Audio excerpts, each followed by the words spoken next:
प्रातः क्लास चल रहा था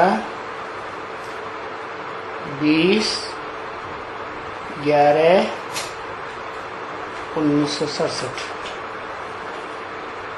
सोमवार को पहले पेज के मध्यांत में बात चल रही थी घोर अंधियारा और घोर सौंधरा।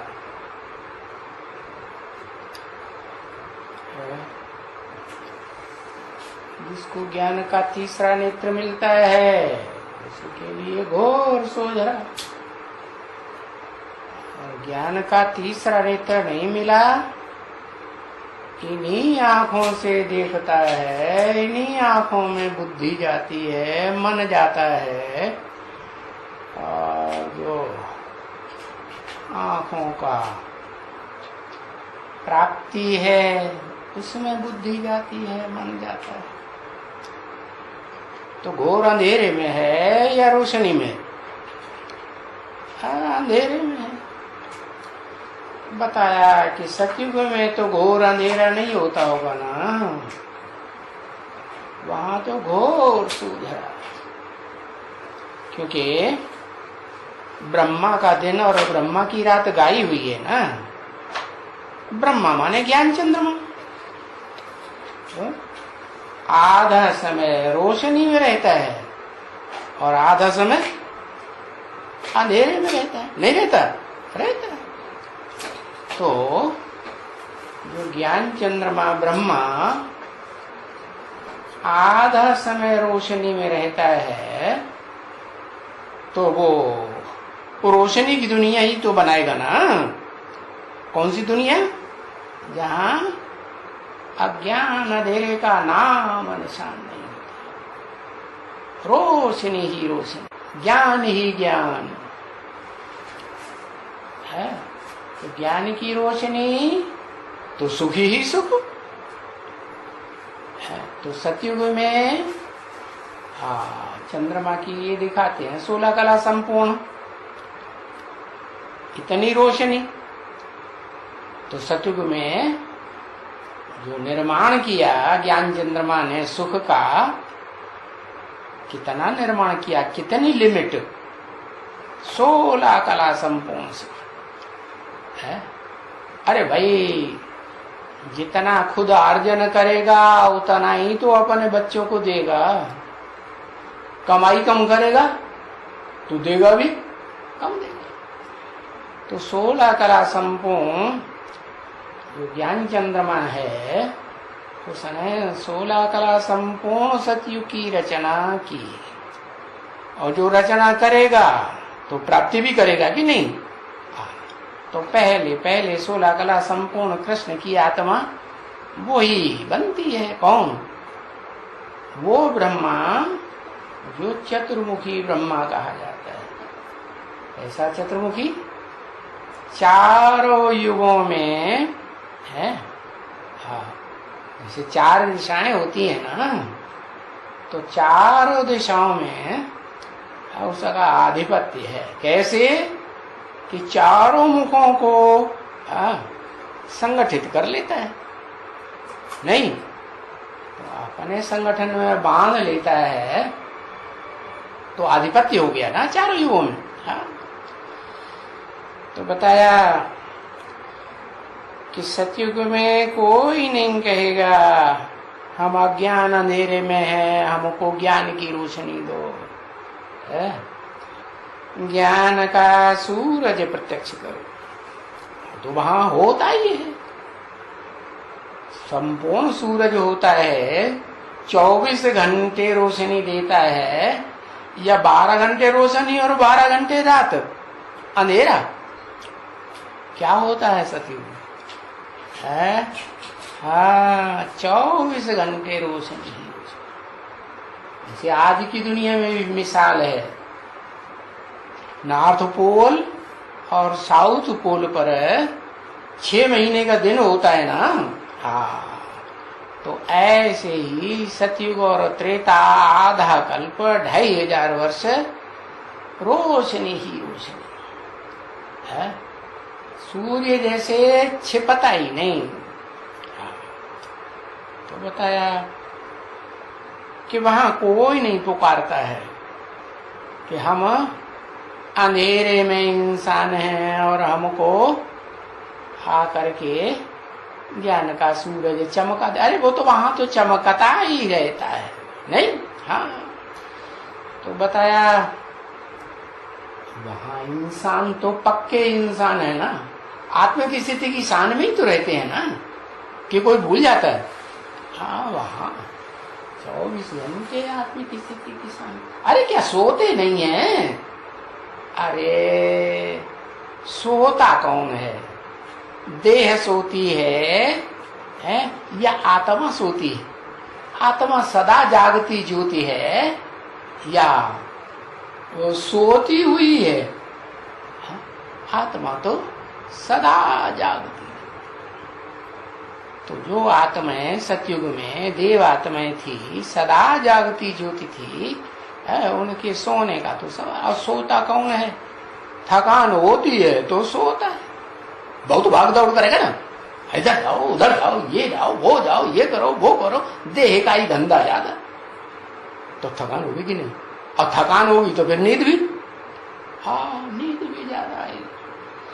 तो ऐसा कुछ वहां सतयुग त्रेता में, स्वर्ग की दुनिया में, राम कृष्ण की दुनिया में ऐसा कुछ भी अंधेरा और उसका रिजल्ट दुख होता है, सुख ही सुख।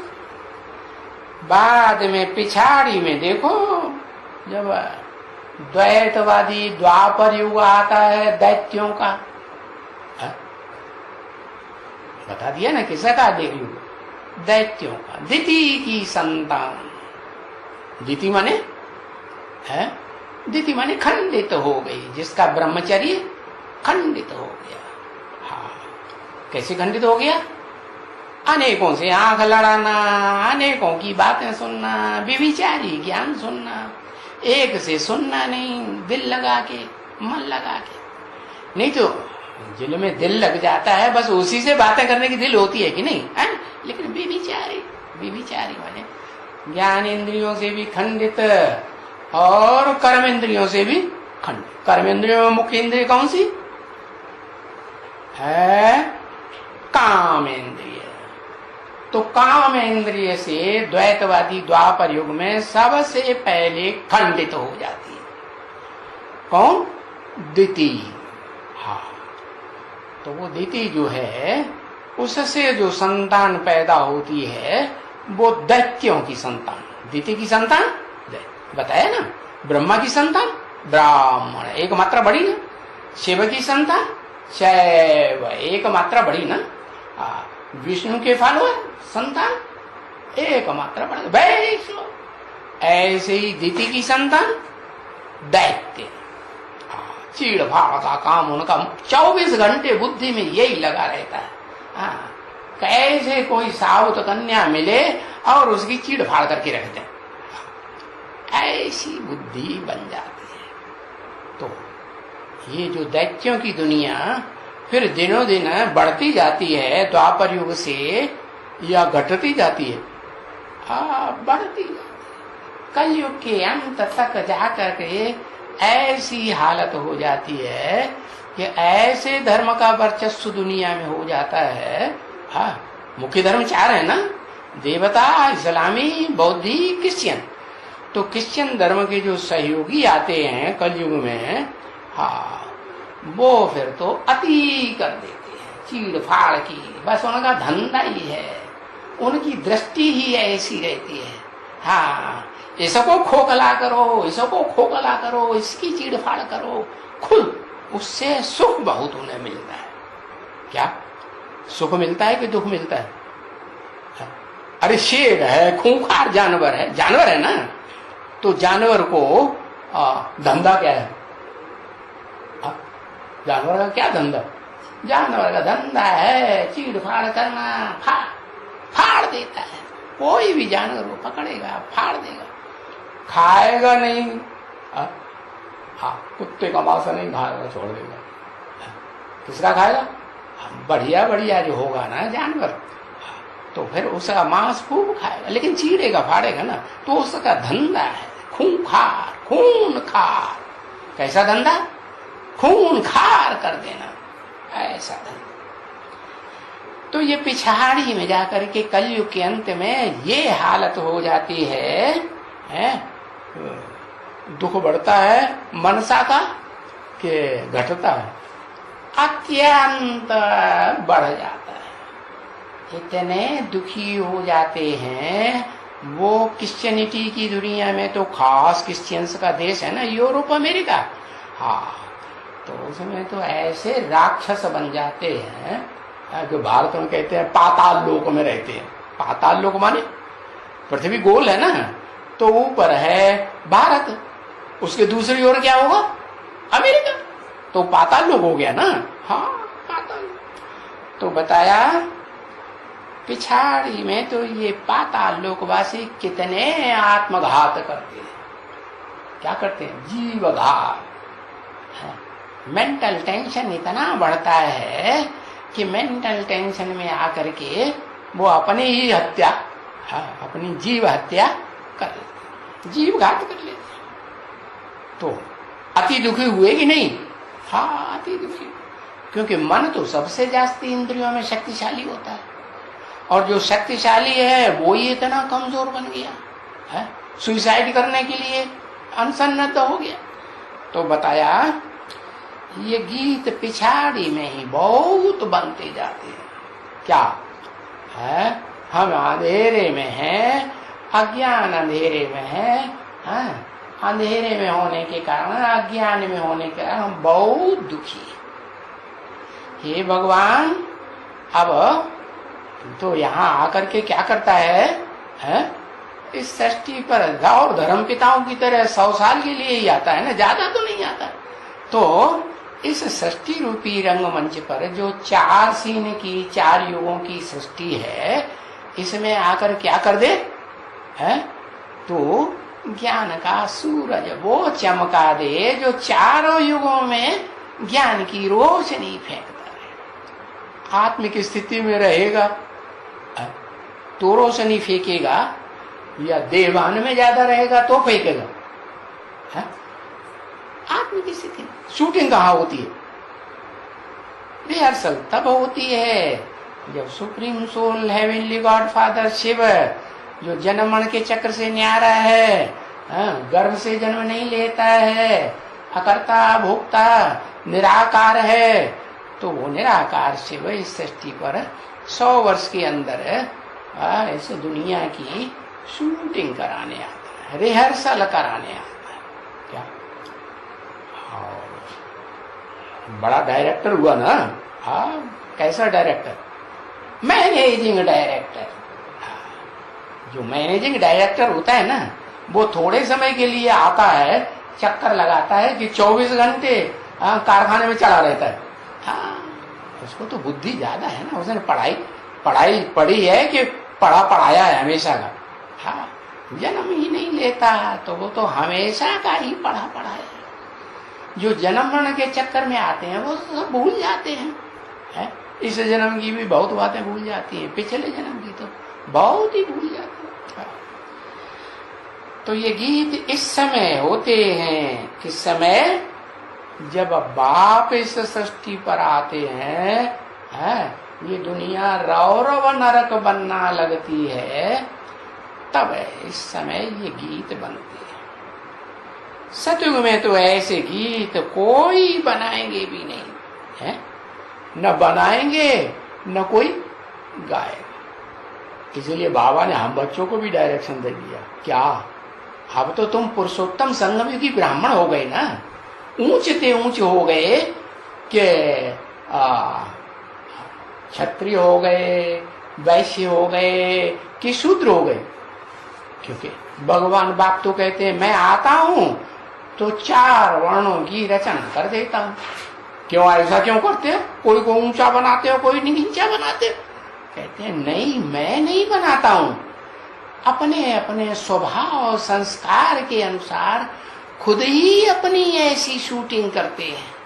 क्या कोई ब्राह्मण बन जाते हैं फर्स्ट क्लास, हाँ, कोई सेकंड क्लास ब्राह्मण, कोई थर्ड क्लास ब्राह्मण, कोई 4th क्लास ब्राह्मण, 4th क्लास ब्राह्मण बन तो जो 4th क्लास ब्राह्मण बनते हैं ना, वो फिर शूद्रों की लिस्ट में चले जाते हैं। तो बताया 4 युग हैं, 4 युगों में ये 4 वर्ण बन जाते हैं।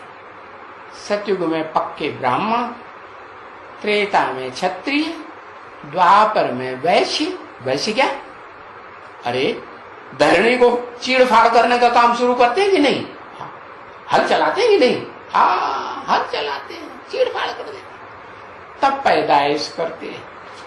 कहते हैं जितना काम करेंगे कर्मेंद्रियों से उतना ये दुनिया सुखी बनेगी, ऐसे कहते हैं। अरे उनको ये पता ही नहीं है कि कर्मेंद्रियों का काम ऊंचा होता है या ज्ञानेंद्रियों का काम ऊंचा होता है, या ज्ञान इंद्रियों कर्मेंद्रियों से भी कंट्रोल करने वाली कोई इंद्रिय है, उसका काम ऊंचा होता है।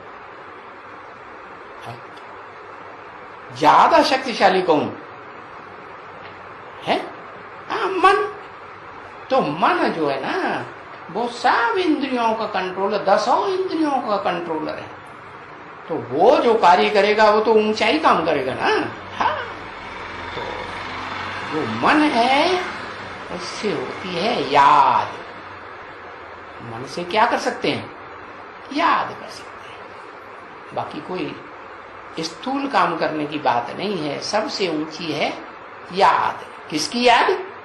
अरे श्रेष्ठ ते श्रेष्ठ की याद करेंगे, जो श्रेष्ठ कर्म करने वाला है और श्रेष्ठ कर्म करके श्रेष्ठ नाम वाला होता है संसार में, है तो उसको याद करेंगे तो क्या बनेंगे?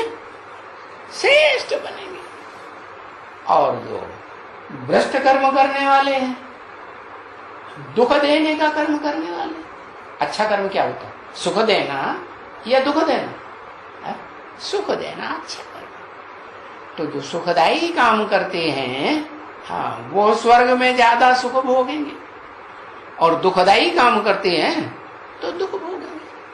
तो बताया एक है देह और देह की कर्मेंद्रियों का काम है, वो है कर्मेंद्रियां नीचे होती है, होती है कि नहीं? हाथ लटका के खड़े हो जाओ,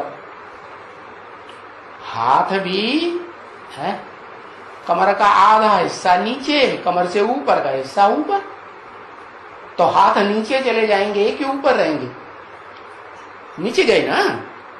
तो भ्रष्ट हुए या श्रेष्ठ हुए?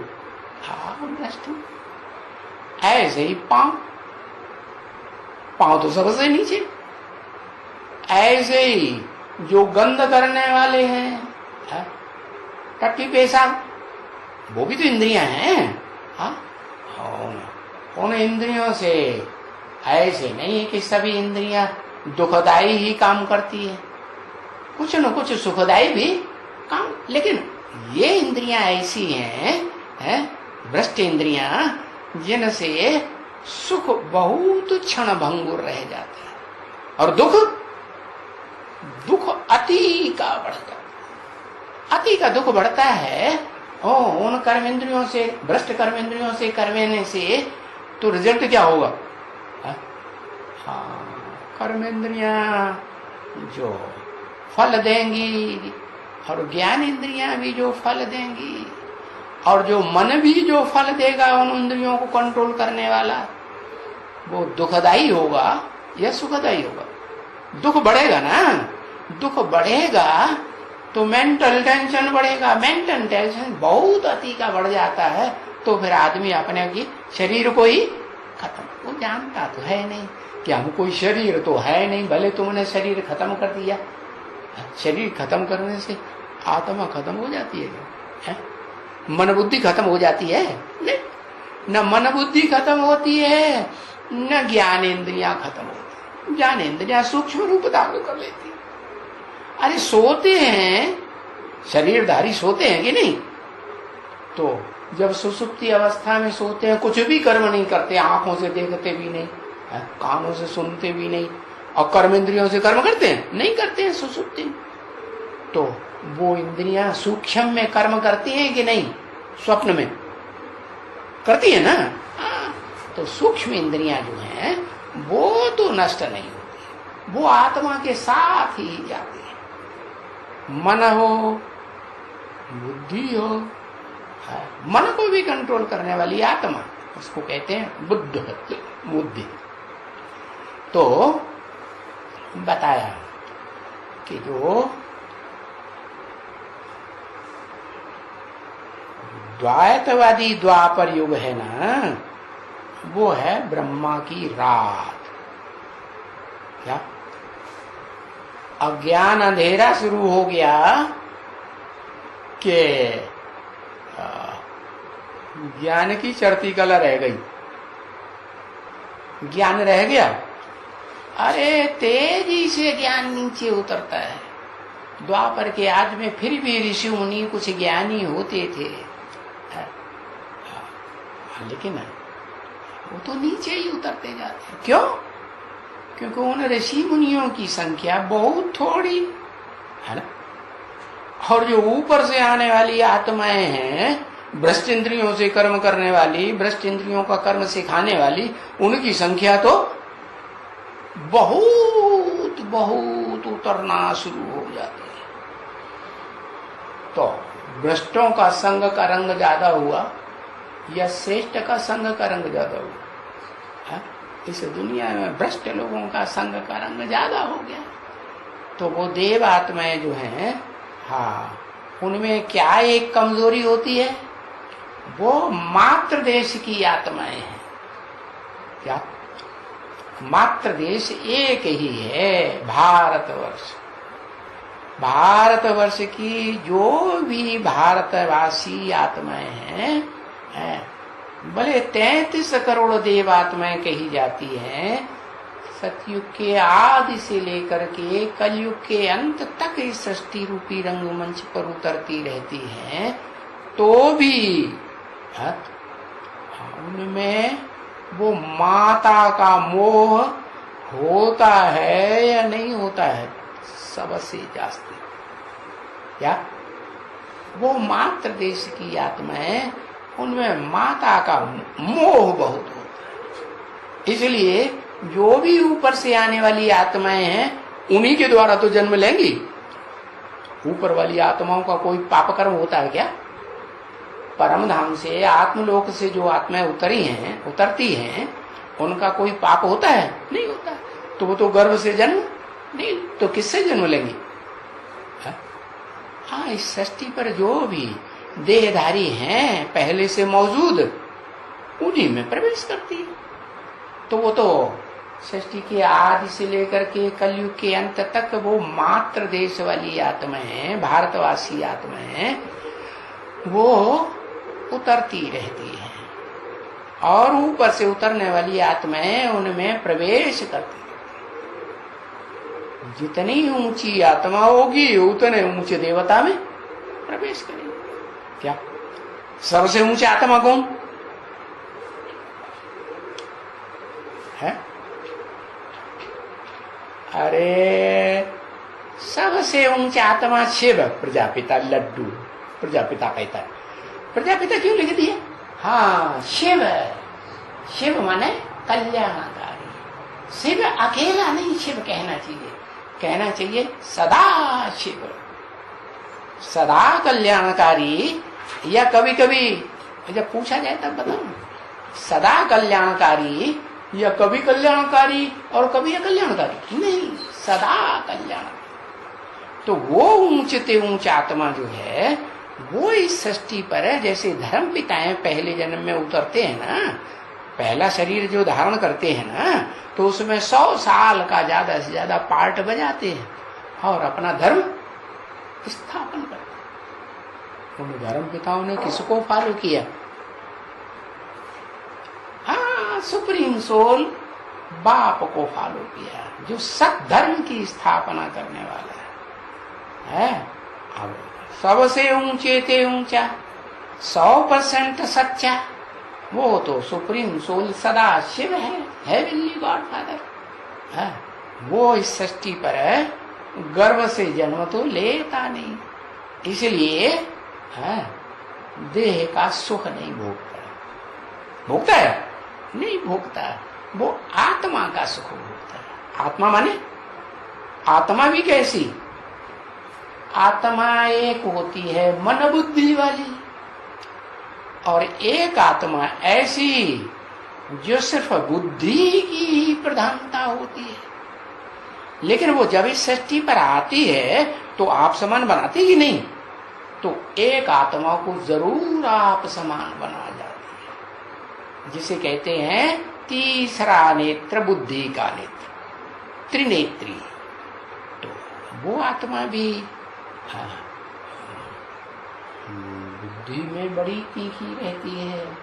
वो इस सृष्टि रूपी रंगमंच पर हीरो पार्टधारी का पार्ट बजाती है, जन्म जन्मांतर पार्ट बजाती है। तो बताया कि उतरती कला के युग हैं, तेजी से उतरती कला होती है द्वापर और कलयुग में, तो उसको ब्रह्मा की रात कहा जाता है। और वो रात गहरी गहरी होती जाती है। अज्ञान की रात बढ़ती है कि घटती है? घटती है, बढ़ती ही चली जाती है। इतनी बढ़ती जाती है कि किसी को कुछ दिखाई नहीं पड़ता, क्या करें क्या नहीं करें। जो सुइसाइड करने के लिए तैयार हो जाते हैं या सुइसाइड करते हैं ना, उन्हें कुछ दिखाई पड़ता है क्या करना चाहिए क्या नहीं करना चाहिए? कुछ नहीं दिखाई, बस उन्हें ये दिखाई पड़ता है बस शरीर को खत्म कर। अब ये तो जानते ही नहीं, तुम देह नहीं हो, तुम तो आत्मा हो। और आत्मा तो है वो तो मन बुद्धि रूप है, मन बुद्धि स्वरूप है। और उस मन बुद्धि में वो इंद्रियां भी समाई हुई।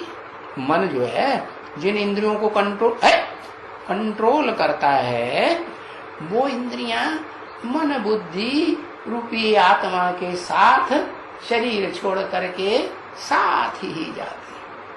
हाँ, ऐसी कोई आत्माएं हैं जो सुसाइड करती हैं या दूसरों की हत्या कर देती हैं, देह की, जीव की हत्या करती है ना, तो फिर वो आत्माएं जो हैं हत्या करने वाली दूसरों की या अपनी हत्या करने वाली, तो वो आत्माओं को कुछ समय के लिए सूक्ष्म शरीर मिलता है।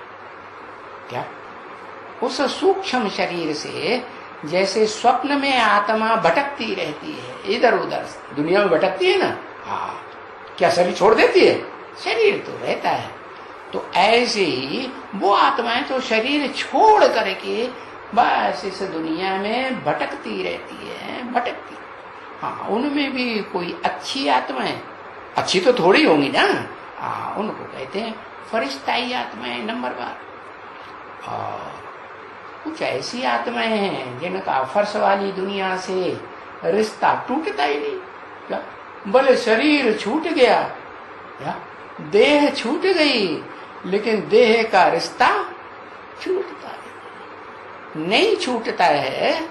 तो वो आत्माएं सूक्ष्म शरीर से भटकती रहती है, भटकती रहती है, दुख पाती रहती है। क्योंकि देह से तो दुख ही मिलता है ना जास्ती। देह की स्मृति में रहेंगे तो दुख मिलेगा या सुख मिलेगा? या आत्म की स्मृति से दुख मिलता है? आत्म की स्मृति से सुख और देह की स्मृति से दुख मिलता है। तो बताया कि वो ब्रह्मा की रात कही जाती है, जिसमें द्वापर युग से नीचे उतरते उतरते जन्म लेते लेते सब आत्माएं जो हैं क्या इतनी नीचे उतर जाती हैं कि घोर अज्ञान अंधकार में उतर करके कुछ भी उन्हें दिखाई नहीं पड़ता। जैसे पत्थर बुद्धि बन जाती, लक्कड़ बुद्धि कहो। तो बताया सतयुग में तो सबकी ज्ञान ज्योति जगी रहती है, वो तो ब्रह्मा का दिन है ना।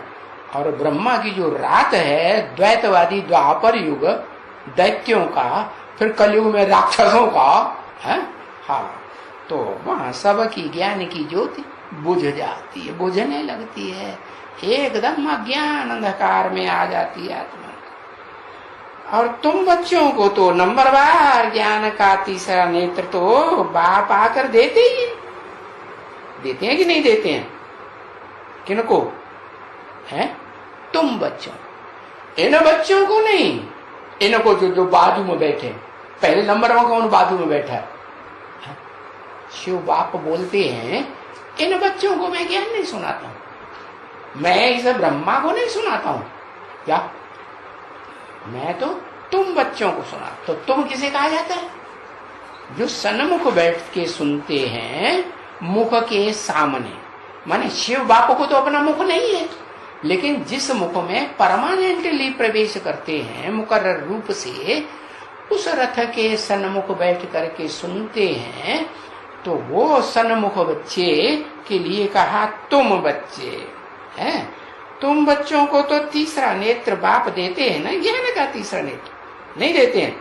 देते हैं, नंबर बाहर देते हैं। अब जैसी जैसी पढ़ाई पढ़ोगे, जैसा जैसा पुरुषार्थ करोगे, है? अरे पढ़ाई है ना, तो उसमें सब्जेक्ट होते हैं, कौन कौन से? ज्ञान, योग, धारणा, सेवा, है? इन चारों सब्जेक्ट में जितना होशियार बनेंगे, है? तो तुम बच्चे जो है वो उसका रिजल्ट भी अच्छा पाएंगे। हाँ, ये जो बताया, तुमको ज्ञान का तीसरा नेत्र यहाँ मिलता है जब बाप इस सृष्टि पर प्रैक्टिकल में कोई मुकर्रर रथ में आकर के पाठ बजाते हैं। और तो कोई दुनिया में तुमको ये ज्ञान का तीसरा नेत्र दे ही नहीं सकता, सिवाय एक के।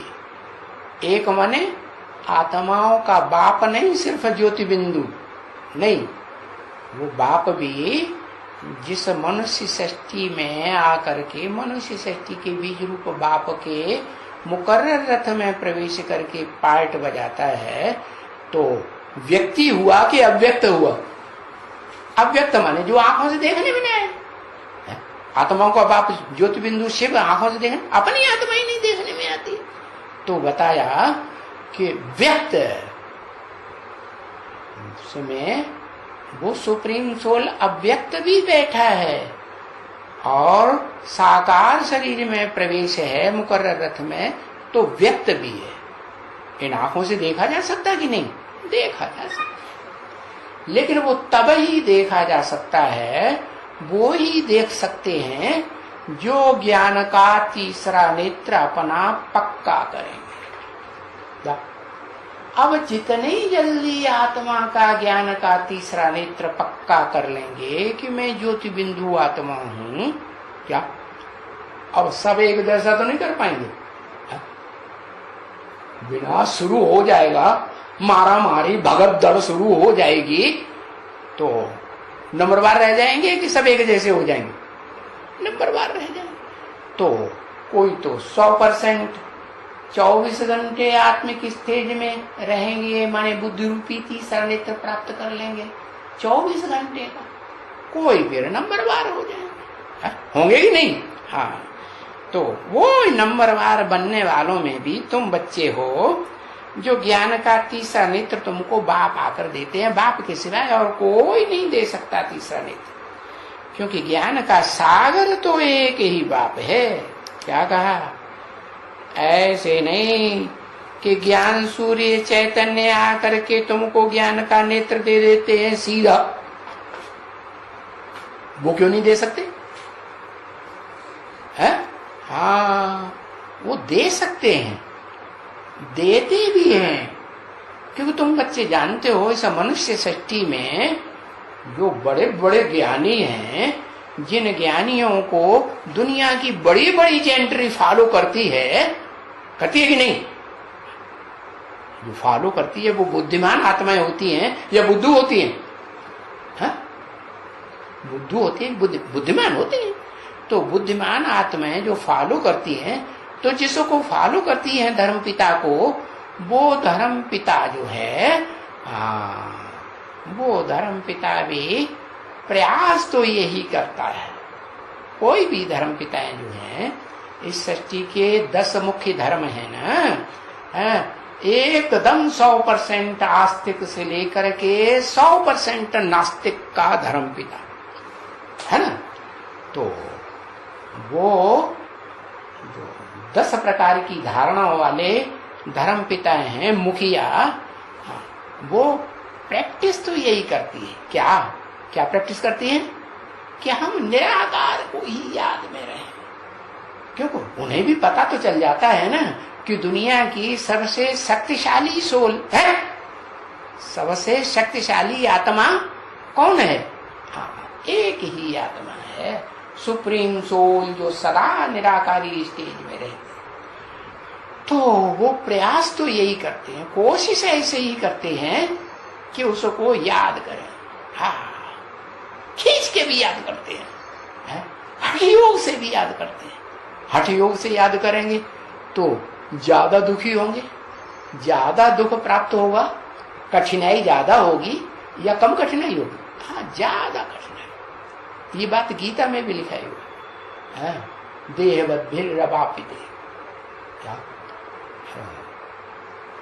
जो निराकारी स्टेज है वो देहधारियों के द्वारा बड़ी कठिनाई से वो प्राप्त की जा सकती है।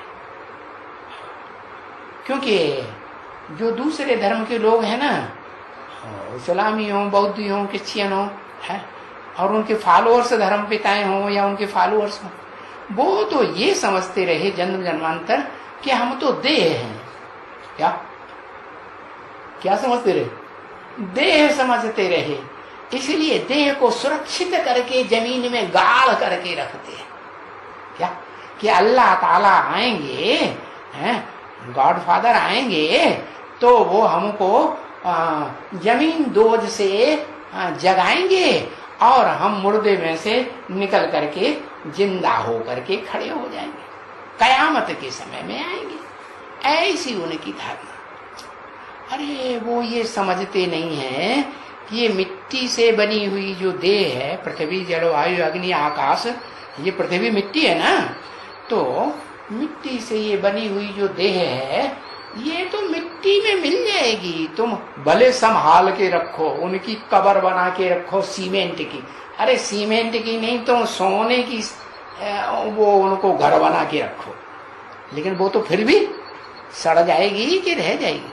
वो सड़ जाएगी। तो बताया कि उनकी बुद्धि में जन्म जन्मांतर ये नहीं बैठता है कि हम ज्योति बिंदु आत्मा। बड़ी मुश्किल से जब ताबड़तोड़ विनाश रूप अपने सर के ऊपर डंडा बजने लगता है विनाश का, महाविनाश का, अरे अब तो एटम बम बस हमारे ऊपर फटने लगा, तब घबराते हैं।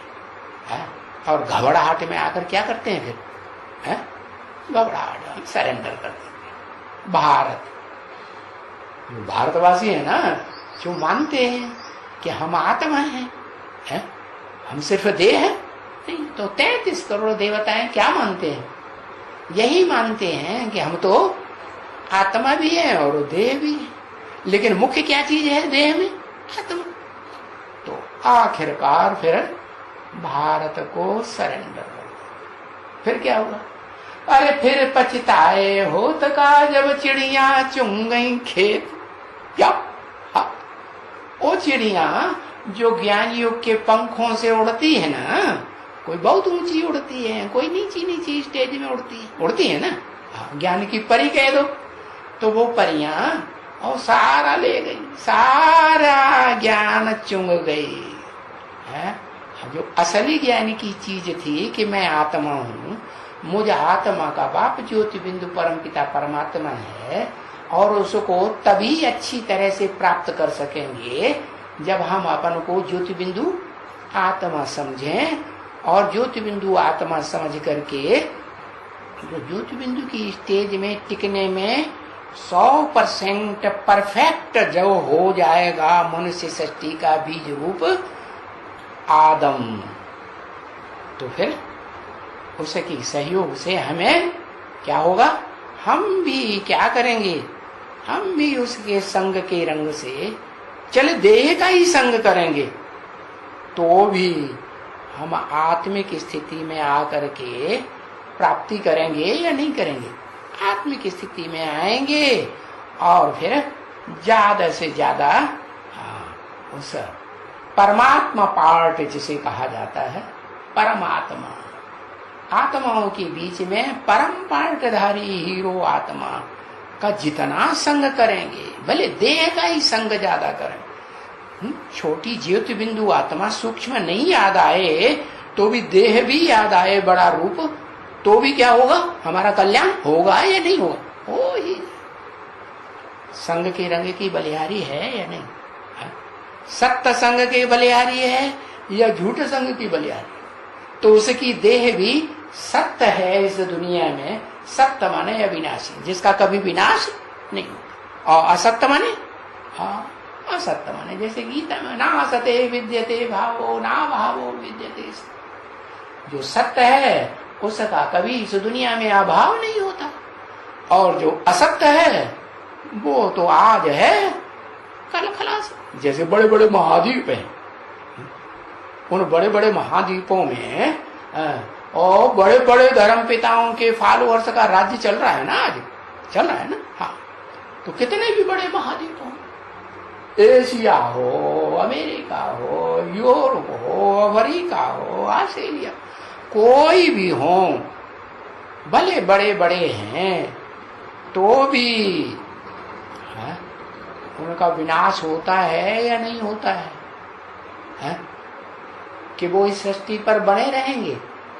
नहीं बने रहेंगे। ये जो सागर है ना, ज्ञान सागर, जिस ज्ञान सागर से, जिसे एक ही ज्ञान सागर से तुम ढेर के ढेर 500-700 करोड़ बच्चे प्राप्ति करते हो, क्या करते हो कि नहीं?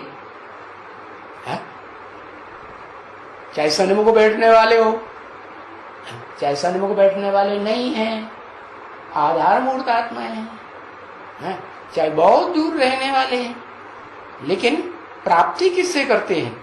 मुक्ति, जीवन मुक्ति की प्राप्ति एक व्यक्तित्व ही से प्राप्ति करते हैं, जो व्यक्त रूप में इन आंखों से देखने में भी आता है। निराकार भी है, लेकिन उस निराकारी को शिव सदा शिव आकर के हेवनली गॉड फादर आप समान क्या बना के जाते हैं? निराकारी बना करके, निर्विकारी निरहंकारी बनाकर जाते हैं। तो बताया कि जो और धर्म पिताएं हैं वो तो इसी गुमान में रहते हैं कि इस दुनिया में हम बड़े बड़े जमीन के मालिक हैं, बड़े जमींदार हैं, इतने बड़े बड़े जो महाद्वीप हैं इन पर हमारा कब्जा है। अमेरिका वाले समझेंगे ना ऐसे? हाँ, अफ्रीका वालों के ऊपर यूरोप वासियों का अधिकार रहा कि नहीं? हाँ, तो वो कहेंगे कि हाँ ये हमारा अधिकार। या अफ्रीका वालों के ऊपर मुसलमानों का भी अधिकार, इस्लामियों का अधिकार रहा ना, तो वो कहेंगे इन बड़े बड़े जो हैं उन पर हमारा अधिकार। हाँ, और एशिया का जो बड़ा हिस्सा है भारत को छोड़ करके, वो भी क्या समझते हैं? अरे चीन भी नास्तिक बन गया। हाँ, और ये सारे ही जितने हैं यहाँ, कजाकिस्तान, ये पाकिस्तान, ये सारे क्या हैं? ये सब नास्तिक है। किसी आस्था का, किसी साकार के ऊपर आस्था है उनको इस दुनिया में? किसी के ऊपर आस्था नहीं। जिसकी आस्था होगी तो फिर उसकी लल्लो चुप्पो आदि से अंत तक करेंगे कि नहीं? करें। वो किसी की लल्लो चुप्पो नहीं करते। जो उनकी देह को सुख देगा, जब तक देगा तब तक लल्लो चप्पो, और जब सुख देने का काम बंद कर देगा, दूध की मक्खी की तरह निकाल के फेंक देगा, तो बस एकदम बुद्धि उनकी हट जाती है। तो देखो, किसी साकार के ऊपर विश्वास करते हैं? नहीं करते। नास्तिक हुए, आस्तिक हुए, नास्तिक। तो वो ज्ञान सागर एक ही है, इस सृष्टि रूपी रंगमंच पर सदा काल पार्ट बजाने वाला है, जिससे तुम बच्चों को ज्ञान का तीसरा नेत्र मिलता है। अच्छा, उससे हमको ज्ञान का तीसरा नेत्र मिलता है। कोई बच्चे कहें हमको मिलता है उससे, तो उसको किससे मिलता है?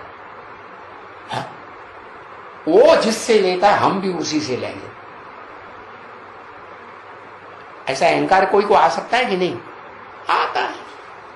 तो जो धर्म पिता हैं और हैं बाद में आने वाले, supreme soul God father, heavenly God father के बाद आते हैं, उनको यही अहंकार रहता है कि हम तो जो ऊंच निराकार हेवनली गॉड फादर है, हम तो उसको मानते हैं, हम किसी साकार देवी देवता को नहीं मानने वाले।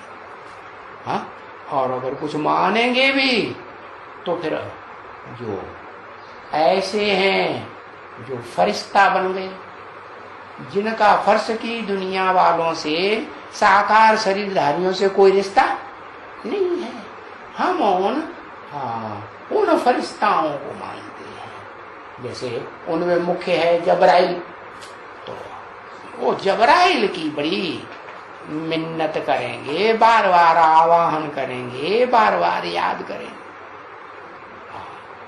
तो उनकी शूटिंग करने वाले ब्राह्मणों की दुनिया में कोई होंगे कि नहीं अभी?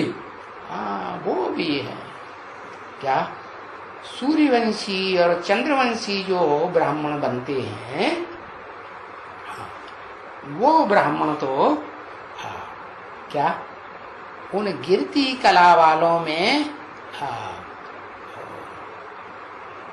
उतने ज्यादा प्रभावित नहीं होते। उनमें भी सूर्यवंशी तो बिल्कुल प्रभावित नहीं होते, वो तो अपने धर्म के पक्के रहते। ये सृष्टि रूपी जो झाड़ है ना अनेक धर्मों का, उसमें वो तो सिर्फ एक ही तने में रहते हैं, नीचे से ऊपर तक जो एक ही तना जाता है, सत्य सनातन देवी देवता सनातन धर्म का पक्का सूर्यवंशी तना, उसी में रहते। बाकी जो दूसरे हैं चंद्रवंशी, वो चंद्रमा को फॉलो करने वाले हैं। तो चंद्रमा को फॉलो करने वाले जो हैं, वो तो चंद्रमा दिन में भी रहता है और रात में भी रहता है। आधा समय दिन में दिन की ओर बढ़ता है, रोशनी की ओर बढ़ता है, आधा समय अंधेरे की ओर बढ़ता है। तो वो चंद्रवंशी आत्माएं भी कुछ ऐसी हैं जो नीची कला में जाती है। जैसे इस्लाम धर्म में कन्वर्ट होने वाले देवात्माएं, और बौद्धी धर्म में कन्वर्ट होने वाली देवात्माएं, ये 33 करोड़ के अंदर ही हैं सब। हाँ, तो ऐसे नंबरवार हैं। बौद्धी धर्म में कन्वर्ट होने वाले, क्रिश्चियन धर्म में कन्वर्ट होने वाले, या तो उनके जो सहयोगी धर्म बाद में आते हैं उनमें कन्वर्ट होने वाले, वो भी हैं। तो बताया, तो जो कन्वर्ट होने वाले देवात्माएं हैं वो तो सतयुग में भी बाद में आएंगे, बाद की पीढ़ियों में, कि पहले आ जाएंगे? बाद के जन्मों में आते हैं। क्यों आते हैं? क्योंकि शिव बाप जिस मुकर्रर रथ में आते हैं, उस मुकर्रर रथ को बाद में पहचानते हैं या पहले पहचानते हैं? नंबरवार हैं। जो इस्लामी धर्म में कन्वर्ट होने वाले होंगे विधर्मी, वो पहले पहचानेंगे, और जो पहले पहचानेंगे विधर्मियों में कन्वर्ट होंगे, और फिर जब ताबड़तोड़ इस दुनिया का महाविनाश होगा तो क्या करेंगे? क्या करेंगे? हैं? कुछ करेंगे कि नहीं? वो फिर पहले मरेंगे। कहां से? इस्लाम धर्म से अपनी मौत कर लेंगे। मौत कर लेंगे माने श्रद्धा विश्वास हट जाएगा। इसीलिए बाबा ने कहा पहले कौन मरेंगे? पहले इस्लामी मरेंगे। वो इस्लामी नहीं, जो अपने धर्म के पक्के होते हैं, वो इस्लाम धर्म की आत्माएं, जो मातृ देश की आत्माएं हैं, भारत को मानने वाली भारतवासी हैं, भारत के ऊपर जिनकी श्रद्धा विश्वास है, तो वो आत्माएं जो हैं वो पहले अपनी जो 2500 साल से धारणाएं बनाते चले आते थे, उन धारणाओं को धक्क से छोड़ेंगे और किधर आ जाएंगे? देवी देवता सनातन धर्म की तरफ झुक जाते हैं। तो वो ज्ञान सागर को जल्दी पहचानेंगी विधर्मियों के बीच में या बाद में पहचानेंगी? हाँ, विधर्मियों के बीच में वो ही सबसे पहले पहचानेंगे। तो वो ज्ञान सागर एक ही है जो तुम्हें ज्ञान का तीसरा नेत्र देता है। नंबर 1, ज्ञान के सागर अनेक तो नहीं होते हैं, भले खंड खंड कर दिया है सागर को। जब से ये महाद्वीप इस सृष्टि पर समंदर से बाहर आए हैं और उनमें उनकी फॉलोअर्स की जेंट्री बढ़ी तो उन्होंने अपना अपना सागर भी बंटवारा कर दिया। लेकिन वास्तव में तो सागर एक ही है। सारे ही दुनिया के जितने भी सागर हैं एक ही सागर से सबका कनेक्शन है, सभी सागरों से के कनेक्शन कट है, कनेक्शन एक ही सागर का है ना।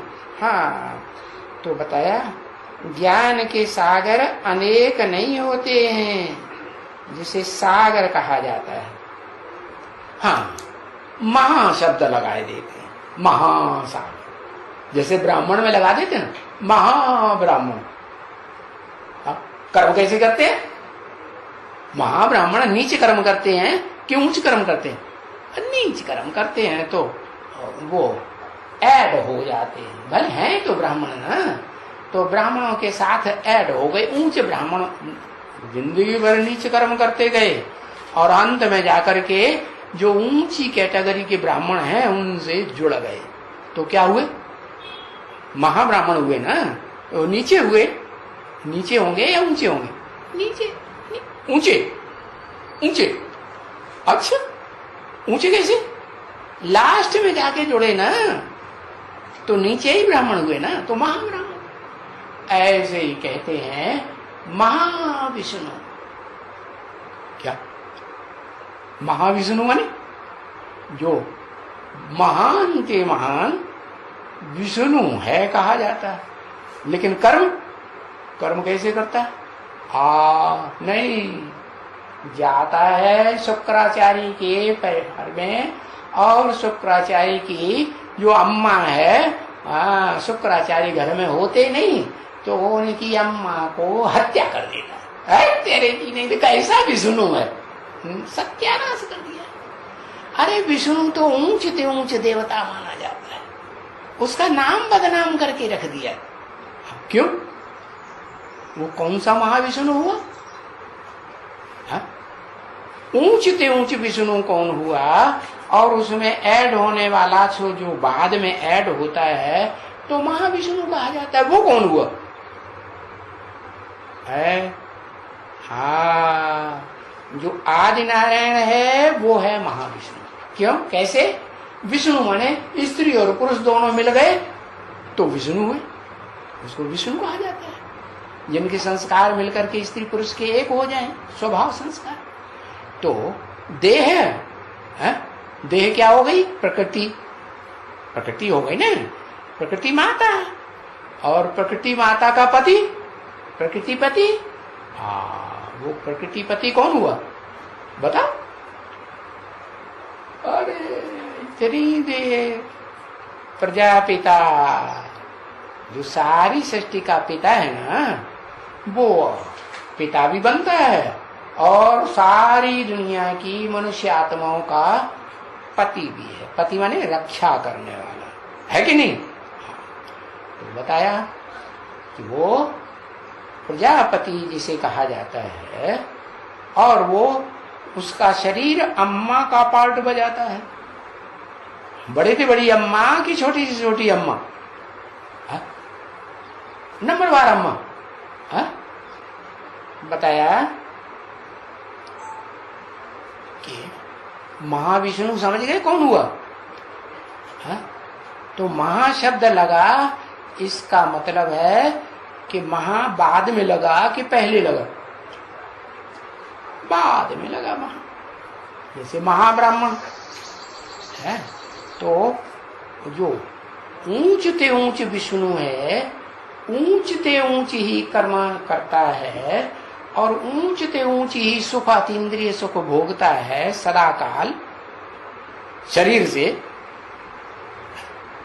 संपन्न पुरुषार्थ होता है तो सदाकाल ऊंचते ऊंच सुख भोगेगा कि नीचे सुख भोगेगा? मन से भी, पुरुषार्थी जीवन में भी मन से खुश रहेगा या दुखी होगा? मन से सुखी होगा, बुद्धि से भी सुखी होगा। बुद्धि में ही तो सारा ज्ञान समाता है ना।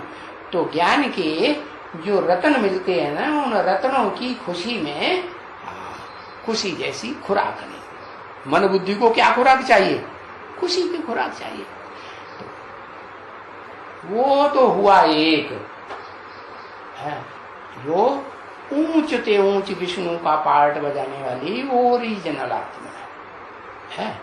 लेकिन एक ऐसी भी आत्मा है जो अपने स्वरूप को पहचान तो लेती है, क्या कि मैं भी विष्णु रूप धारण करने वाली हूं, लेकिन चोला स्त्री है।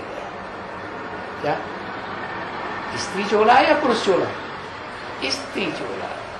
तो स्त्री चोला होने के कारण जो शिव बाप उसमें मुकर्रर रूप से प्रवेश कर पाएंगे? नहीं कर सकते। एक तो चोला भी स्त्री, और जन्म जन्मांतर के जो जन्म भी हैं वो कौन से? स्त्री के या पुरुष के? है स्त्री के पुरुष या जन्म। तो स्त्री के ही स्वभाव संस्कार, स्त्री का ही चोला। तो माता के संस्कार होंगे या पिता के संस्कार होंगे? देह से माता के संस्कार।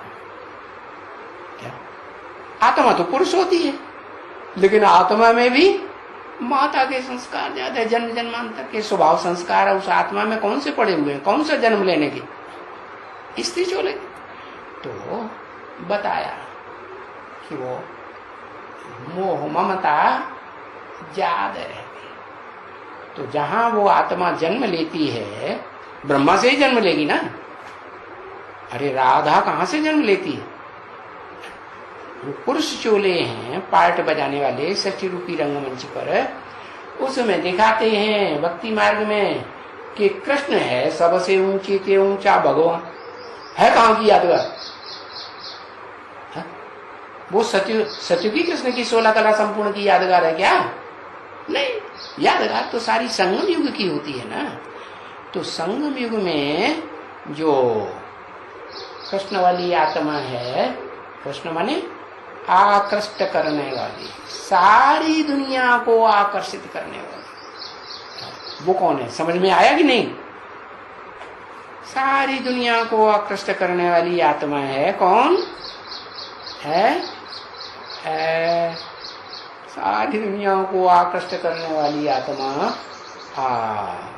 शिव बाप नहीं, शिव बाबा। बाबा माने कोई शरीरधारी ऐड हो गया शिव के साथ, कोई शरीरधारी है, देह जिसका नाम पड़ता है बाबा, टाइटल पड़ता है ना बाबा। चाचा, मामा, नाना, काका, ताऊ, ये जो संबंध के टाइटल पड़ते हैं, ये देह के पड़ते हैं कि आत्मा के पड़ते हैं? देह के पड़ते हैं। तो जो बाबा हुआ तो जरूर कोई देहधारी। तो कौन सा देहधारी? जिस मुकर्रर रथ में वो शिव ने प्रवेश किया मुकर्रर रूप से, वो हुआ शिव बाबा। वो जो शिव बाबा है वो पुरुष चोला या बॉम्बी, क्या कहेंगे? बाबा कहेंगे या बाई कहेंगे? बाबा कहेंगे। तो शिव बाबा कहा जाता है। मंदिरों में सबसे जास्ती मंदिर शिव के बने हुए ना, तो लोग जो जाते हैं तो क्या कहते हैं? शिव बाबा। तो बाबा इसलिए कहते हैं कि वो बापों का बाप भी है और बाबाओं का बाबा भी है। जब आत्मिक स्टेज में है तो बापों का बाप, और जब देह में प्रवेश करता है तो जितने भी दुनिया में बाबाएं हैं, जन्म जन्मांतर बाबाएं होते हैं कि नहीं? बाप का बाप क्या कहा जाता है? बाबा। उसका भी बाबा बाप क्या कहा जाएगा? बाबा। पिता होता है, पिता का पिता होता है बाबा, उसका भी पिता होता है, हाँ? पर पिता हुआ ना, उसको भी बाबा ही तो कहते। तो बाबाओं का बाबा साकार रूप में तो बताया। तो वो ज्ञान सागर एक ही है जो विष्णु पद सबसे ऊंची स्टेज का सुख, अतीन्द्रिय सुख भोगता है। आत्मिक स्थिति में रहेगा, अपनी आत्मा का ज्ञान होगा तब भी, और आत्मा का आत्मिक स्टेज में टिकने का पुरुषार्थ संपन्न बनता है? और कैसा पुरुषार्थ बनता है कि आत्मा की प्रत्यक्षता हो जाए ब्राह्मणों की दुनिया में। आत्मा माने, आत्मा का मतलब क्या हुआ? देवान कम और आत्माभिमान ज्यादा। माना वो आत्मा भले ज्योति बिंदु की स्टेज में स्थिर नहीं रहती है, लगातार संक्षेत्र से जब से प्रत्यक्षता होती है, बाप की प्रत्यक्षता वर्ष, लेकिन मनन चिंतन मंथन में तो रह सकती है ना। तो मनन चिंतन मंथन में रहेगी तो देह स्थूल देह से परे हो गई या स्थूल देह के अंदर रही? परे हो। तो सुख में रहेगी या दुख में रहेगी? सुख की स्टेज में रहेगी। तो बताया आत्मिक स्टेज में वो विष्णु स्वरूप है, भले देह के साथ है तो भी विष्णु रूप है या नहीं। इसलिए बताया ना, इन लक्ष्मी नारायण का जन्म कब हुआ? संक्षेत्र में हुआ। तो संक्षेत्र जो है लक्ष्मी नारायण स्वभाव संस्कार से दोनों आत्माएं कंबाइंड होकर के एक होती हैं आत्मिक रूप में या नहीं होती? आत्मिक रूप में एक होती है, लेकिन फर्क रहता है। क्या फर्क रहता है? एक जो है सुख भोगती है साक्षात्कार बंद आंखों के आधार पर, और दूसरी जो सुख भोगती है वो बुद्धि के तीसरे नेत्र के ज्ञान के आधार पर सुख भोगती है। तो क्या ऊंचा हुआ? बुद्धि का, आत्मा का सुख जो है, बुद्धि है प्रबुद्ध हो जाना है, वो सुख होना, जागते रहना। बुद्धि का काम क्या है? जागना। तो ज्ञान में जागृत स्टेज में जो रहे जो आत्मा, तो बताया वो आत्मा ज्ञान का सुख भोगती है। और शिव आकर के क्या प्रॉपर्टी देते हैं? अखूट ज्ञान का भंडार देते हैं। भले बेसिक में भी देते हैं और एडवांस में भी देते हैं मुकर्रर रथ के द्वारा, लेकिन देते अखूट ज्ञान का भंडार देते हैं ना। तो ज्ञान के आधार पर सुखी होती है। और जो दूसरी आत्मा है ना, राधा कहो, आदि लक्ष्मी कहो, वो किस आधार पर सुख भोगती है? बंद आंखों के साक्षात्कार के आधार पर सुख भोगती है। तो बंद आंखों का साक्षात्कार के आधार पर सुख जो हुआ, जैसे ब्रह्मा बाबा को सुख हुआ, कौन सा सुख हुआ? बंद आंखों का साक्षात्कार किया और उसका बुद्धि रूपी तीसरे नेत्र के द्वारा क्लैरिफिकेशन मिला, तो पक्का निश्चय बैठा कि नहीं? बैठ गया। तो अब राधा को भी बुद्धि रूपी तीसरे नेत्र के द्वारा सारा क्लैरिफिकेशन मिलना चाहिए कि नहीं? हाँ, मिलना चाहिए। तो लेकिन वो स्त्री चोला है, इसलिए मोह में आ जाती है। जब से आत्मा का ज्ञान मिलता है, मैं ज्योति बिंदु आत्मा हूँ, ये तो ठीक है, पता लग जाता है कि मैं ज्योति बिंदु आत्मा हूँ, लेकिन हाँ, क्योंकि वो पराशक्ति है। प्रकृति कैसी है? परा प्रकृति। दो प्रकार की प्रकृति, एक दैहिक प्रकृति देह भाव वाली, और दूसरी आत्म भाव वाली। तो आत्मा के स्वरूप को जल्दी पहचानेगी ना? पहचानती तो जल्दी है, और जल्दी आत्मिक स्टेज में टिकती भी है। लेकिन जो आत्मिक स्टेज में टिकने वाली बात जो है, वो साक्षात्कार का आधार लेकर के, क्योंकि जिससे पैदाइश हुई है उसके ऊपर विश्वास है या उसके ऊपर ज्यादा विश्वास रहता है लंबे समय तक शरीर रहते रहते। जो मुकर्रर रथधारी है, मुकर्रर रथधारी को जब से आत्मा का परिचय मिलता है पहचान पाती है? नहीं पहचान पाती। वो पहचान तब होती है जब बंद आंखों का साक्षात्कार हो। तो बताया जब तक बुद्धि का साक्षात्कार न हो, बुद्धि ज्ञान के आधार पर सारा न पहचाने, क्योंकि लक्ष्मी को कहो, राधा को कहो, जो ज्ञान का भंडार मिलता है, ज्ञान रतन मिलते हैं, किससे मिलते हैं? जो गुह्यात गुह्यतरम ज्ञानम, गुह्यते गुह्यरा, समझाता हूं एडवांस ज्ञान किससे मिलता है? ब्रह्मा से मिलता है? ब्रह्मा से तो नहीं, वो मिलता तो फिर भी मुकर्रर रथधारी से, जिसका वो बंद आंखों से साक्षात्कार कर लेती है। कर लेती कि नहीं? तो खुशी में रहती है। ये पक्का निश्चय हो जाता है जीवन में। और वो जैसे कुमार का दादी बोलती थी, मैं तो ब्रह्मा बाबा की गद्दी लूंगी। क्या ब्रह्मा बाबा की गद्दी मेरे सिवाय कोई दूसरा न लेने दूंगा, मैं ही लूं। तो प्रैक्टिकल जीवन में ली कि नहीं ली? ब्रह्मा बाबा ने शरीर छोड़ा, मम्मा ने शरीर छोड़ा, तो गद्दी पे कौन बैठ गई? ब्राह्मण परिवार का कंट्रोलिंग किसके हाथ में आ गया? कुमार का दादी। भले ब्रह्मा बाबा ने बोला कि मोहिनी दीदी सारा कंट्रोल करेगी हेड ऑफिस में, और कुमार का दादी जो है असिस्टेंट के रूप में, क्लर्क के रूप में सहयोगी बन के रहेगी। लेकिन फिर हुआ क्या? उन्हें रहने दिया? नहीं रहने दिया। वो माया बेटी बड़ी प्रबल है। तो ऐसे ही जैसे जो कुमार का दादी थी, उसने अपने जीवन में ये पक्का ब्राह्मण जीवन में संकल्प कर लिया कि ब्रह्मा बाबा की गद्दी मैं लूंगी। ऐसे ही जो वो आत्मा है जो आत्म की स्थिति में टिकती है, स्त्री चोला वाली, वो क्या पक्का करती है?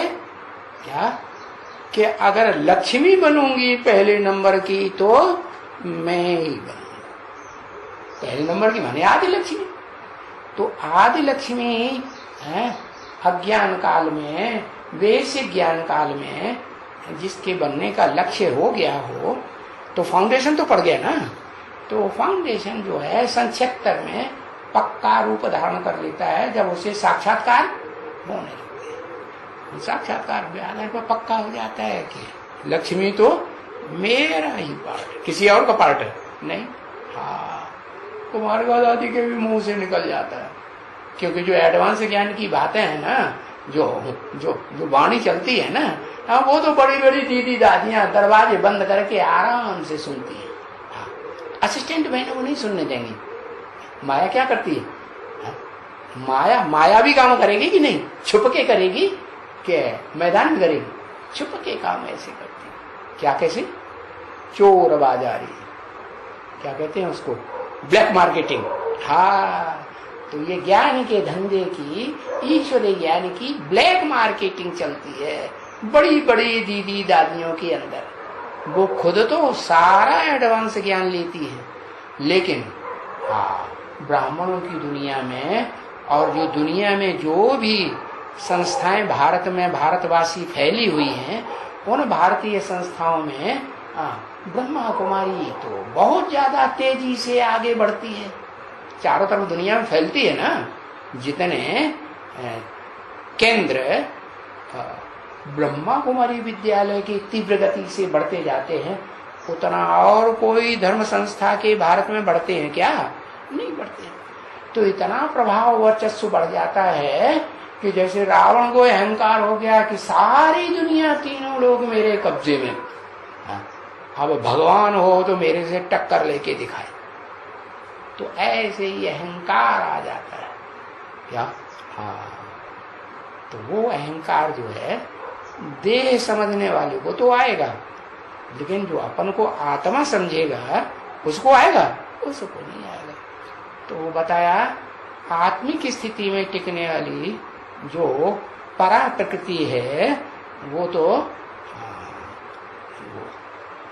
स्त्री चोला होने के कारण ब्रह्मा बाबा की बच्ची बनी ना, चंद्रमा की बच्ची बनी ना, तो चंद्रवंशी हुई कि नहीं?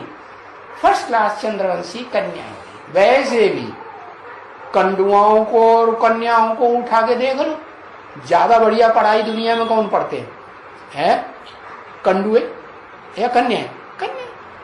तो जो भी कन्याएं हैं ब्राह्मणों की दुनिया में ब्रह्मा की औलाद बनती हैं, उनमें सबसे अच्छी कन्या सुकन्या जिसे कहें, एक कथा आती है ना, एक च्यवन ऋषि महाराज की कथा आती है और उनकी पत्नी सुकन्या की कथा आती है। सु माने सुंदर, कन्या माने कन्या, और च्यवन माने ऊपर से जो नीचे उतरता है। खराब तरीके से नहीं, ऐसे नहीं ऊपर से उतरा तो एकदम नीचे गिर गया गड्ढे में, नहीं, धीरे धीरे धीरे धीरे या एकदम नीचे, धीरे धीरे।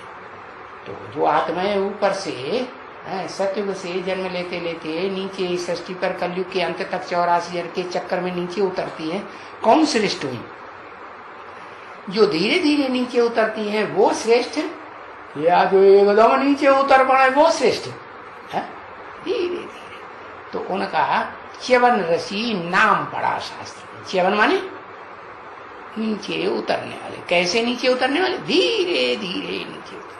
तो बताओ, धीरे धीरे नीचे उतरने वाली आत्माओं में अव्वल नंबर आत्मा कौन?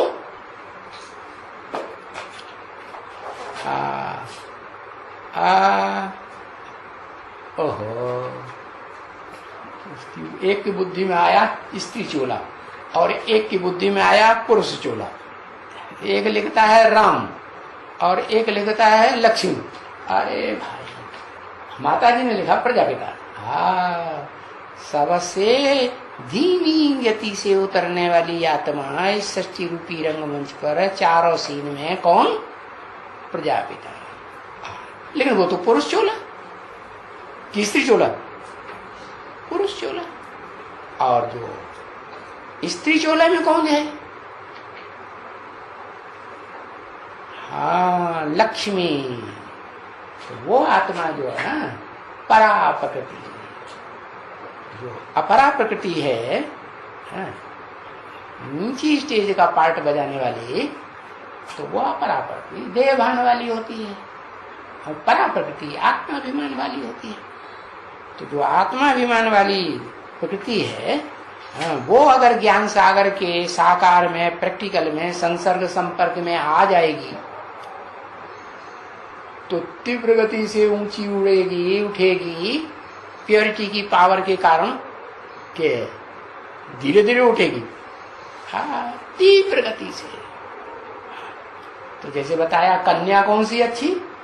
बाबा बताते कन्या वो अच्छी जो अपने पीहर कुल का भी उद्धार करे और हाँ, ससुर घर का भी उद्धार करे। तो वो जो च्यवन ऋषि की कन्या बताए, वो पत्नी बताई ना, वो सुंदर से सुंदर कन्या है संसार की। कथा बनाई दी। क्या च्यवन ऋषि कैसे थे? मालूम है किसी को? नहीं। अरे च्यवन ऋषि अंधे थे। क्या आखिरी जन्म में नीचे उतर के क्या बन गए? एकदम अंधे बन गए। तो कन्या ने क्या किया? कन्या ने वो जो अश्विनी कुमार है ना, हाँ, उनसे चिकित्सा हुई और वो दुनिया के ऊंचे से ऊंचे वैद्य, वो दोनों साथ साथ रहते हैं। अश्विनी कुमार अकेला नहीं। तो कोई तो आत्माएं होंगी जो सदा साथ साथ रहती हैं।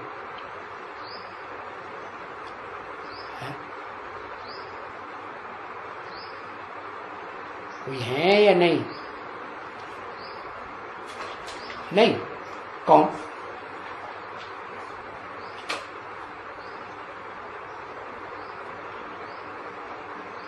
अच्छा, योगिनी माता सदा साथ रहेगी। किस रूप में, कौन से संबंध से? है? नारायण और लक्ष्मी। जो आत्माएं है ना, शूटिंग पीरियड में भी साथ ही लंबे समय तक कि नहीं? नहीं, लंबे समय तक साथी हैं या नहीं है? और नई भी साथी होती है तो देह का संबंध जो है वो किसी और से करती है क्या? नहीं करती ना। तो देह का संबंध तो सन्यासियों के साथ रहेगी, तो भी सन्यासियों के साथ देह का संबंध तो नहीं करेगी ना। हाँ, नहीं करेगी। तो वो एक आत्मा ऐसी है, लक्ष्मी और नारायण, जो जन्म जन्म है आत्मिक रूप में है, एक के साथ रहने वाले। योगिनी को कहा, तो योगिनी तो कौन से धर्म का पूर्वज है?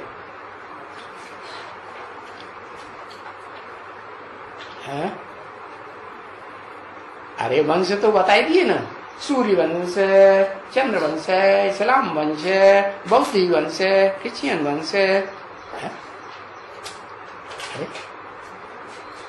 साकार में हाँ चंद्रवंश का बीज है ना।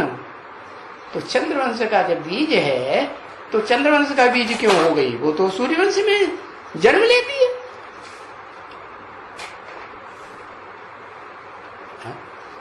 अरे सूर्यवंशियों में तो सब आत्मा आत्मा भाई भाई हैं, या स्त्री का भाव आएगा?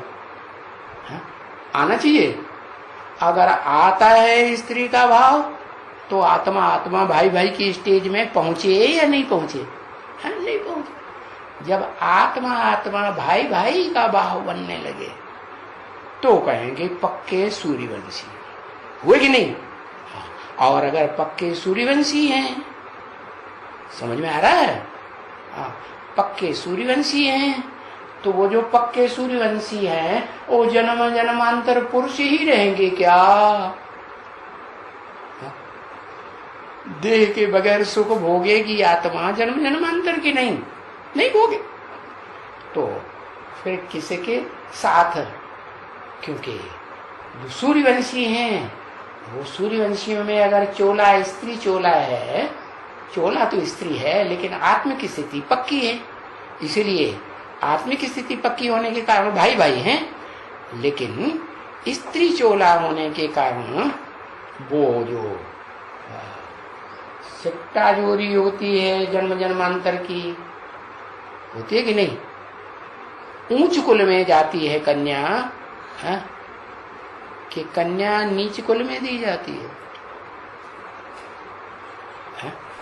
ऊंचे कुल में दी जाती है। हाँ, तो बताओ, जब सत्युग शुरू होता है या संगम युग में भी जो विजय माला बनेगी तो रुद्रमाला की आत्माएं कौन से माला के मणकों के साथ ऐड होंगी? जो विष्णु रूप बने विजय माला के साथ ऐड होंगी। तो जो अव्वल नंबर का मणका है वो तो प्रजापिता है, और उसके जो पक्के फॉलोअर्स होंगे उनका भी 12 का ग्रुप होगा कि नहीं? होगा ना? नहीं होगा? हाँ होगा। द्वयम नंबर का जो मणका है उसका भी ग्रुप 12 का होगा। तो जो योगिनी का ग्रुप है, दूसरे नंबर का मणका है, दूसरे नंबर का पूर्वज है ना, तो विजय माला में जो दूसरे नंबर की होगी आत्मा, उसके साथ संबंध जुटेगा या नहीं जुटेगा? हाँ जुटेगा। तो पूरे ग्रुप का 12 का ग्रुप उन 12 के साथ सिट्टा जोड़ी होती है। तो बताया कि वो जन्म जन्मांतर का हिसाब किताब बनता है संग कारण का। क्या नहीं बनता? हाँ बनता है। राधा है और राधा के एकदम जो नई नजदीक होने वाली आत्माएं हैं, एकदम पक्की फॉलोअर, वो 11 आत्माएं और 12 का ग्रुप है। तो वो तो अव्वल नंबर 12 के ग्रुप के साथ उनका हिसाब किताब बनता है, विष्णु रूप बनेंगे, नंबर 12 बनेंगे ना। ऐसे ही जो दूसरे नंबर का बुद्धि जाती है कि नहीं, समझ रहे कि नहीं, दूसरे नंबर का जो मणका है सूर्यवंश में, उसका अपना ग्रुप होगा पक्के फॉलोअर्स का कि नहीं। हाँ, तो वो 12 का ग्रुप जो विजय माला है उसमें दूसरे नंबर का जो मणका होगा है, उनका 12 का ग्रुप होगा कि नहीं, उनके साथ हिसाब किताब बनता है। तो ये हिसाब किताब बन जाता है। सूर्यवंशी जो आत्माएं हैं वो हैं ऊंचते ऊंच, लेकिन हाँ, आत्मिक स्टेज में है तो पक्की सूर्यवंशी। और आत्मिक स्टेज अगर जल्दी नहीं बनी, थोड़ा टाइम लग गया, तो फिर नंबर 2 होगा कि नहीं। हाँ, तो नंबर 2 हो जाने के कारण विजय माला में जो नंबर 2 का ग्रुप है ना, हाँ, उसमें जाकर के उनका हिसाब किताब जन्म जन्मांतर का बनता है। ऐसे नहीं कि सूर्यवंशियों का सूर्यवंशियों में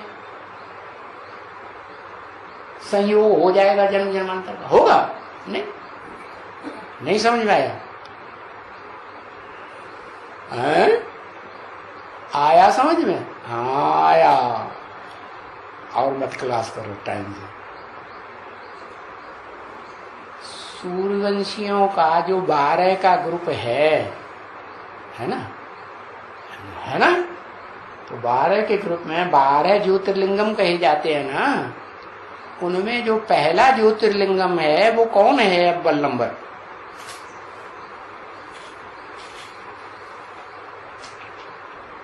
प्रजापिता है। तो उसका ग्रुप होगा कि नहीं, उसके पक्के फॉलोअर्स का ग्रुप। हाँ, वो पक्के फॉलोअर्स का ग्रुप भी 12 का है। ऐसे विजयमाला में जो अव्वल नंबर बढ़ता है उसका भी पक्के फॉलोअर्स का 100% फॉलोअर्स का ग्रुप होगा कि नहीं 12 का। तो जो 12 का ग्रुप होता है, हाँ, उस 12 का ग्रुप का अव्वल नंबर जो पूर्वज है सूर्यवंश में, उनके साथ हिसाब किताब बनेगा कि नहीं जन्म जन्मांतर। हाँ, बनता है। ऐसे ही जो रुद्रमाला का सेकंड नंबर का सूर्यवंश का मणका है, सूर्यवंशी है कि नहीं, हाँ? तो उसका ग्रुप होगा 100% फॉलोअर्स का, नहीं होगा? होगा। तो जो 100% फॉलोअर्स का ग्रुप होगा, वो 100% फॉलोअर्स का ग्रुप, उसका फिर हिसाब किताब चंद्रवंशियों में कौन से ग्रुप से जुटेगा? विजयमाला में। अरे सूर्यवंशियों में जो फर्स्ट ग्रुप है उसका फर्स्ट के साथ हिसाब किताब जुड़ा। ऐसे ही सूर्यवंशियों में जो सेकंड नंबर है उसका जो फॉलोअर्स का ग्रुप है 100% फॉलोअर्स अच्छे, तो उनका हिसाब किताब कौन से ग्रुप के साथ जुड़ेगा? विजयमाला में 2 नंबर के साथ जुड़ेगा ना। तो नहीं समझ में आ रहा? हाँ, तो जो 2 नंबर का ग्रुप है चंद्रवंशियों में, तो दूसरे नंबर का ग्रुप जो चंद्रवंशियों के नीचे होगा वो कौन से धर्म वाला होगा? चंद्रवंशियों में कौन से धर्म का हुआ जो नीचे गिरेगा, जिसमें जाकर के छिलका चढ़ेगा या जड़ बनेगा, आधार मूर्त बनेगा? क्योंकि चंद्रवंश में तो सारे ही आधार मूर्त है ना। राधा भी तो आधार मूर्त हुई ना, तो वो पहले नंबर का आधार मूर्त। ऐसे जो दूसरे नंबर का आधार मूर्त मड़का है, दूसरे नंबर का ग्रुप है आधार मूर्त, हाँ, तो वो कौन सा? हाँ, इस्लाम धर्म में जाकर के वो जाकर के आत्माएं जो हैं सेकंड नंबर ग्रुप वाली, वो इस्लाम धर्म से प्रभावित होने वाली। सूर्यवंश में छिलका होगा, सूर्यवंश का छिलका चढ़ेगा। जो आधार मूर्त है वो छिलका नहीं, वो जड़ें ही बन जाएंगी। किसकी? इस्लाम वंशियों की जड़ें बनेंगी कि नहीं? हाँ बनेगी। तो ऐसे हिसाब बनता है कि सूर्यवंशी सेकंड नंबर मन का कौन? सूर्यवंशी सेकंड नंबर मन का, उसका second number group. Suryavanshi first number का बन का, उसका फर्स्ट नंबर का ग्रुप। अरे नहीं समझ में आ रहा? सूर्यवंशी जो फर्स्ट मन का है, उसका 12 नंबर का जो ग्रुप बनेगा, बनेगा कि नहीं? तो वो फर्स्ट क्लास होगा कि नहीं? कि सेकंड वाले के साथ जोड़ देंगे उस ग्रुप को? नहीं, ऐसे ही तो सेकंड नंबर मन का है योगिनी है या योगी राज है? हाँ योगिनी है। तो वो जो रुद्र माला है, सूर्यवंशियों की माला है, उन सूर्यवंशियों आत्मा आत्मा भाई भाइयों के जो ग्रुप है, उसमें पालना करने वाली माता तो पार्ट बजाती है? लेकिन क्या प्रैक्टिकल में माता होनी चाहिए सूर्यवंश में? नहीं, वो तो भाई भाई है। तो माता का पार्ट बजाया है। और वो माता जो है, उसका हिसाब किताब जन्म जन्मांतर का भी बनेगा कि नहीं? उतरती कला के जो द्वापर कलयुग के युग है, और जो सत्युग त्रेता में भी जो उतरती कला के नारायण हैं, उनके राज्य में उनका हिसाब किताब बनेगा या नहीं बनेगा? उनके उनके उनके छिलके बनेंगे कि नहीं? बीज रूप छिलके होते हैं कि नहीं? बीजों में छिलका नहीं होता है? हाँ, कोई का कड़क छिलका होता है, कोई का हल्का छिलका होता है। तो बताया कि वो जो सेकंड नंबर ग्रुप है, वो सेकंड के साथ, फर्स्ट नंबर ग्रुप है वो फर्स्ट नंबर ग्रुप के साथ। बताया कि जो चंद्रवंशी राधा है, वो चंद्रवंशी राधा है अपने फर्स्ट ग्रुप को लेकर के, जो फर्स्ट ग्रुप सूर्यवंशियों का है, उसमें जो पार्ट बजाती है, तो वो 12 जो है वो किससे ज्ञान लेंगे? डायरेक्ट सबसे पहले से पहले ज्ञान सागर से ही लेंगे ना, कि ज्ञान सूर्य से लेंगे? शिव से लेंगे? सदा शिव से? सदा शिव से डायरेक्ट कोई नहीं ले सकता। वो जब तक शरीर में प्रवेश न करे तब तक नहीं। लेकिन पहले नंबर का नंबर होने का पहले लगेगा। किसका? जो राधा के विजयमाला के ग्रुप में अव्वल नंबर ग्रुप है, वो ज्ञान सागर के कनेक्शन में आएगा। तो वो सदगति दाता सर्व का ज्ञान का सागर साकार रूप में और निराकार रूप में एक ही है, और सर्व का सदगति दाता है। क्या? इस दुनिया में जितने भी हैं मनुष्य मात्र, मनुष्य मात्र नहीं, प्राणी मात्र, क्या चाहे मनुष्य हो, देवात्माएं हो, राक्षस हो, पशु पक्षी हो, जानवर हो, कीड़े मकोड़ों, सबकी सदगति आत्माओं की करेगा, या कोई की करेगा कोई की नहीं करेगा?